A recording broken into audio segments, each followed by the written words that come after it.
What's going on, everyone? It's Adam and Craig with Grandstand Golf. In this show, we're doing our PGA DFS picks for the 2021 Genesis Invitational. Craig, what we have coming up this week, we're changing things a little bit. We have a brand new show that we unveiled. It's our tournament preview. So typically we do a little bit of preview in this show. No more. Go check it out on our YouTube. It's a brand new kind of 5 to 10 minute show. It's come out with rave reviews too. Rave reviews already. It's our pilot. The public is going wild. They're going wild for it. Go check it out, tournament preview. We have our PGA DFS model. It's already live on our website for DraftKings and FanDuel. Our sleeper show will be coming out shortly. Our live show Wednesday night, 9:30 p.m. Eastern. Make sure to save that date and time. And then, of course, our PGA DFS showdown picks Thursday, Friday, Saturday. We're going live again, 9:30 p.m. Eastern every single day. Yeah, and if you can't catch those live, you can always catch the replays. Now, typically we start this show with what we sort of turned into the tournament preview. So today we're just going to jump into our picks. Hold off real quick. If you like our content, subscribe to our channel, give us a thumbs up, share it, and then actually we're going to recap, Greg. Let's go down. Let's do a quick recap. So AT&T, we were at Pebble Beach this week. We got 4 or 5 made cuts. I think it would have been 5 or 6 with DJ there. We released these on Monday. DJ withdrew, so 4 or 5 made cuts. I'm counting it as 5 or 6. DJ's making that cut. It's 5 or 6. 3 top 16s and the best finish, T3 Cantlay. No winner. We've been on a pretty good streak to start 2021, but no winner at Pebble. We'll get it this week. Yeah, and it was really all, if I had another pick, I probably would have taken Burger too, so I'll count that as a win. It was really all yours. Yours were the 3 top 16s there. Both my other picks, aside from DJ, did not get the job done. So, I think that's a one-off week, so don't listen too much to just Adam's picks. But if you guys haven't listened before, basically this show, we're choosing from the bunch above 7,500. Yeah. Sleeper show, it's just going to be people below 7,500. So these are more the guys we like in the upper top ranges. Absolutely. And finally, last thing before our picks, we had our Discord channel up and running this week for the first time. It was awesome in tournament with the chat, with the showdown plays, everything in there. It's really cool. So go join. The links are below for that invite. Yep. Okay, Craig. Now you're ready to jump into it. Let's jump into it. This is crazy. So I'm starting off. My first pick, Tony Finau, 9,300 on DraftKings. He's 11th. FanDuel, 10,900. He's 10th. I just think if you don't think the top 4, maybe top 5, top 6, whoever you want to lump in there, the stars are going to win. If one of them aren't going to win, I don't think you can do much better than starting at Finau and having a stacked, balanced lineup. And I really like that this week. So why starting with Tony Finau? He's priced at 11th, but I think he's better than that. He's coming in with 3 straight top 4s, including seconds at Farmers, seconds at Saudi. I think the Farmers especially kind of has some correlation here, but good form. Last 6 months, going back a little bit further, in the field, he ranks 5th strokes gained tee to green, 1.74, 6th strokes gained total, 1.97. So he is gaining on the greens. He gained at Farmers on similar greens, so I like that. And then looking at his 3 trips to Riviera, his last 3 trips, 2nd, so that's 2018, and then we're going to 2020. 2nd, 15th, and 51st last year. Not great, but his scoring average is actually pretty good. 69.8 scoring average. That would be, if he had that for his career, that'd be kind of one of the best top 5, top 10 in the entire field for Riviera. So in the last 3 years, he's played this course actually very, very well. Yeah, I like it. I think that because of his not kind of closing out and getting a few wins, the talk around Tony Finau always seems to be a lot more negative than all the positives that are there. So I don't know if I'm going to actually go and start many with Tony, because I'm not buying necessarily into the full balance lineup. But I think he's going to be a number 2 in for me in quite a few. I can see getting there on the balanced lineup. I just think it's going to be hard. If you want someone who's going to win, it's going to be hard to ignore. He's 11th priced in the field. It's going to be hard to ignore the 10 guys above him. I completely agree, and it's more likely they will, but just it'll be super contrarian to start there, and I kind of like the build I had starting there. But and that's the type of thing we'll get a lot more into on our Wednesday show, where we break down a little bit more how we're approaching it from a holistic point of view. For sure. Now mine, I'm going back up a little higher than you. I I want to bring this guy up every week because I still can't get why he's not starting to be more expensive. Xander Schauffele, he comes in at 9,900. He's not even breaking 10K on DraftKings. He's 6th most expensive there. Over on FanDuel, he's 11.5. He's 5th most expensive there. The guy has just been absolutely killing it. So his stats for 2020, 2021. Yeah. Strokes gained total, he's got 2.63. He's second, obviously. Actually, it's not behind DJ. I think it might be behind Bryson. And sorry, this is in the second in the field or second in PGA? This is in the field, which field, probably likely means both in this case. But yeah, for sure. Tee to green, he's 5th. Putting, he's 4th. To me, really, you look. So that's sort of for the full season back to the start of September. But his last 8 starts, he is absolutely killing it. Now this includes. Now we're lumping in the Tour Championship because you know how much I like to bring up the fact that he was the low gross winner that week. But last 8 starts, he's been in the top 10 6 times, and he's been first or second 4 of those 8 times. So, I mean, you can't. I don't know what more people are expecting.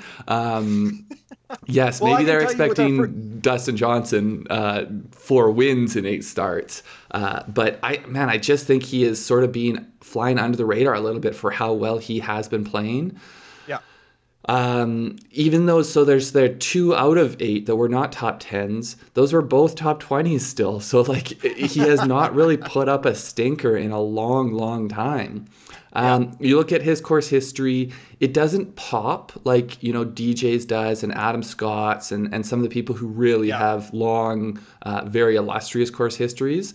But he's gone, so this is again, same as yours. We're going 2018, 19, 20. He went 9th, 15th, and 23rd. But then you look at his strokes gained, and this is everyone. If you take everyone in the field this week and what they've done at this tournament over the past 10 years, he's 4th. He's behind Adam Scott, Dustin Johnson. I'm going to say maybe Rory is the other one up there. So he's high. It's very, very few people who are above him here in strokes gained.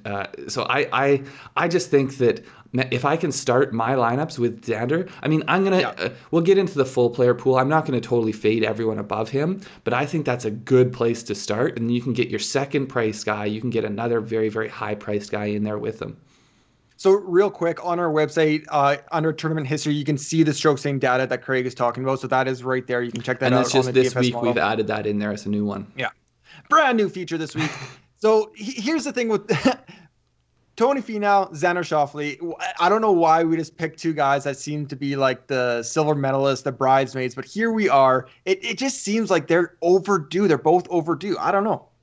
Yeah, well, and I also think it's because DFS, you're not just you're playing against the field, you're playing against other people, and so I think because these guys haven't had that time holding up the trophy recently, they're a little bit underappreciated because of it. Yeah, I'll play him. We'll talk about it more on Wednesday. Don't know how much, but I'll play him for sure. Okay, my second one in Joaquin Niemann, 8,800 on DraftKings. He's 16th on FanDuel, 10,100. He's 17th.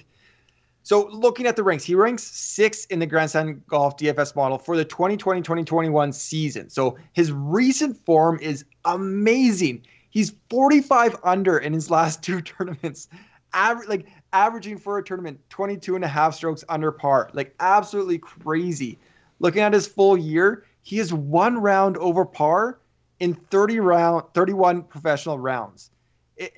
He is on such a heater, and I feel like we're not talking about it because of we haven't seen him in a little bit. He's not playing all the tournaments, but he's on an absolute heater with back-to-back second places. Looking at Riviera, mixed bag, 44th, 2019, 2020, he missed the cut on the number. He does have experience here at the USAM, and I think he was actually T6 in the stroke play. He shot a 68 at Riviera. They had 2 courses. He shot 68 Riviera, and then he lost a round of 64 to Braden Thornberry, a really good amateur golfer, former amateur golfer, like a really good golfer, but he lost there, and it was a stack. Check out our Twitter for how many good golfers were on that USAM in 2017. One thing real quick. What I really like about Niemann, obviously his form is outstanding, but he's priced right below Bubba Watson and Adam Scott. Guys with 5 wins, Bubba with 3, Adam Scott with 2. Scott is 9K, Bubba Watson is 8,900, and Niemann is 88. I think that could get him just a little bit overlooked. Yeah, I agree. The other thing that I'm surprised you didn't bring up, he's got a really low apex, and I know if you don't We're understand not that, talking Apex this year. We're check not out talking our Apex this year. podcast from this past tournament. Yeah, that's not going to matter as much. We're not at a coastal course. No, I like Niemann as a play. He's definitely going to be in lineups. I do think one of the strengths to me, I think Adam Scott and Bubba Watson. I understand their course history and I do like them, but I think there's going to be almost a rush there. And I think maybe, someone like Niemann who has been playing very well of recent and, is trending upward in the long term as well. I think they might go a little bit undervalued because of how good Bubba and Adam Scott have been at this course. Yeah, exactly. And speaking of which, that's also part of the reason I like my next guy here, Viktor Hovland. So he is the one, if you go from Niemann, one down on the price list, he's the next one there. He's 8,700 on DraftKings, 17th. You go over to FanDuel, though, he's 10,700, comes up a little bit to 12th. So the thing that makes me like him, it's very similar to Niemann, I think. So you look at his strokes gain stats over the past 3 months. So I went over to Data Golf for this because they do a really good job of blending both the European Tour and the and the PGA Tour stats together. So you look at over the last 3 months, his strokes gain total 7th at 2.18. We get into the tee to green and the ball staking stats, it gets even better. Tee to green, he's over 2 strokes. He's 4th in the field behind Rory. Who is it? DJ. DJ. Yeah, sorry. I mean, I was just taking that as a given. I can't remember the third, but he Zalatoris maybe, or it's probably Zalatoris. You know how much I love Zalatoris. But yeah, anyways, just killing it tee to green. You can see both his ball striking stats. He's actually one of the ones up at the top of the tee to green stats who's losing around the green. He's only losing, I think, 0.07, but still his ball striking stats are just absolutely carrying him. He's top 10 in both. You look at his recent finishes, and this is where, if you're only looking at PGA, you're missing part of the story, because 4 of his last 5 times he's teed it up to start a tournament, he's been T6 or better. Obviously, everyone knows he had the win in Mayakoba, but I just think that he is playing so much better and is, maybe taking that next step in his career to, instead of being the, young rookie, young second-year type, he's kind of, I think, going to establish himself here in the next year, 2 years as a superstar. Doesn't have tournament history here. He was part of the U.S. Amateur that was here, and I think that was 2017.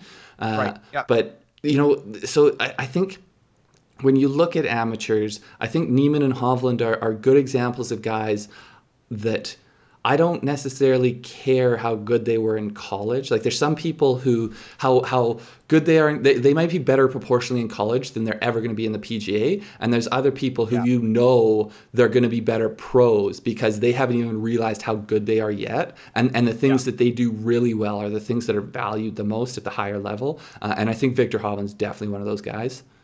Well, he's complete. Like, he has leapt so far up the world rankings. Like, he is such a solid golfer right now. I think more than that, you just take away the fact he had a competitive round here, USGA setup, pretty hard and fast. I would guess at Riviera. So he has experience here. He didn't make it through the cut, but I mean, a guy like Hovland, he's proven he can go anywhere in the world and compete immediately. So that doesn't really matter. Absolutely going to have him in my lineups. I have been underselling Hovland for the last couple of months. I have to stop doing that. He's going to be in my lineups. I don't know how much, but he's going to be in my lineups. Yep.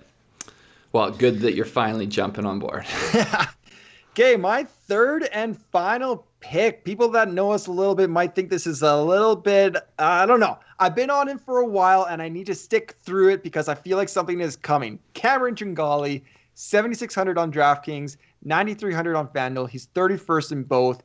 I just feel like the formula is all coming together. He was my one and done pick last week. He got a T7 that was really good. It's coming together. Something is coming together with Tringale. So 3 straight top 20s, has gained off the tee, approach, and putting in all 3 of those tournaments. Looking at Riviera, amazing course history. 8 of 9 cuts made, 5 top 25s. I think you could argue that this is the best form that he has coming in. He ranks 14th in our DFS model. That is just our model on our website compared to 31st pricing. I think that's a glaring kind of value there for the middle of the pack here.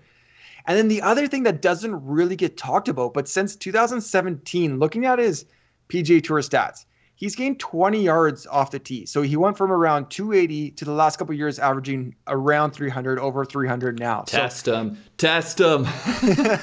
Yeah, no.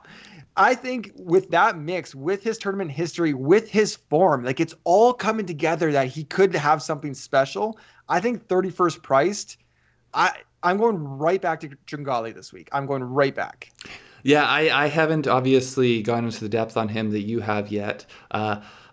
I don't know for sure whether I'm going to get there. He's definitely going to be on the short list. It's just going to be a matter of there's a bunch of guys I'd love around that 7,500 range. 8,000, 7,500. So it's just a matter of like I definitely like all the points you're making. It's just a matter of those guys. Especially I feel like 7,500. There's a couple of guys that'll probably come up on our sleeper show that I really like the value there. So it's just going to be a matter of picking and choosing between those guys. I didn't realize how good his course history was though. So that might have tipped the balance here for me. Yeah. Now, similar to you, I'm going to be bringing up someone. Oh no, I'm actually not going to be bringing up Will Zalatoris this week for the first time in a while. You'll have to wait till Wednesday for me to talk about him. Ooh. I am going with Carlos Ortiz as my third this week. He's 7,800 on DraftKings, 9,700 on FanDuel, 27th and 23rd respectively. His recent form, if you've been paying attention, he just seems to flash up on leaderboards late in tournaments, and even tournaments where you're like, I didn't realize he had made the cut in this tournament. He's just worked his way up there. Last 6 starts, he's got 3 top 10s, and in those 6, he's gained over a stroke in 5 of the last of those 6. So to me, he's just playing really good right now. The recent form is awesome. You look at the stats to back that up. Last 3 months, his total strokes gained 1.5 strokes, 17th in the field. You look at his pricing, that seems like value. Off the tee and putting, which, they may not necessarily be they're pretty darn close to the most important ones at this course. Approach definitely matters, but distance matters off the tee. He has distance. He is 22nd off the tee, but critically, I think he's 8th in putting. Now, sometimes I look at that and I'm like, you know what? I think that this guy's on a heater and it's not going to keep up. I think that, and you know what? Saying that, I don't think he's going to keep up at that pace. But what I do think is people who are putting like that are going to win tournaments. That his ball striking is good enough that he has had a hot putter. I think if he comes in here and he putts as well as he has been, he is going to be a huge, huge value for where he's priced. Now, why do we think he might come in here and putt as he has been in the last few months? Because his course history is awesome here. He's been here 4 times. A couple of those times were way back in the day when he was a very, very young pro. His average finish, so he made the cut in all 4. His average finish is 20th. And then, as I said, if we look at strokes gained, similar to Xander, he's 9th in the field in strokes gained in his history at Riviera, gaining almost 2 strokes there. So to me, it's with Ortiz, it's not necessarily any of the things, whether long-term value or recent form or course history. None of those things in and of itself would get there for me, but all of those things in the same player make that someone that's definitely going to be in my pool. Yeah, I completely agree, and a little bit similar to Tringale. Like their course history is history. But Ortiz was 150, 175 to 1 at Houston when he won. Like he's a different player now, and he's parlayed that into good finishes. The other thing I really like with his win in Houston is he held off DJ, he held off Brooks. Like I don't think that intimidates him. Like maybe winning an opposite field type event. It was over 300 strength of field in Houston. Yeah, like he went out and did it on Sunday against the biggest guy in the sport, against DJ. So he can do it against all these guys. Yeah, because DJ is the biggest guy. Yeah, exactly. Yeah, I like him. Okay, well, thank you everybody for watching. Make sure to subscribe to our channel, watch our other videos, like and comment. Let us know who your favorite play is for the Genesis this week. Yep, and if you want to know who else we like up in that range, as I said, tune in on Wednesday and we'll chat through the whole field. Yep, take care. Good luck. See you guys.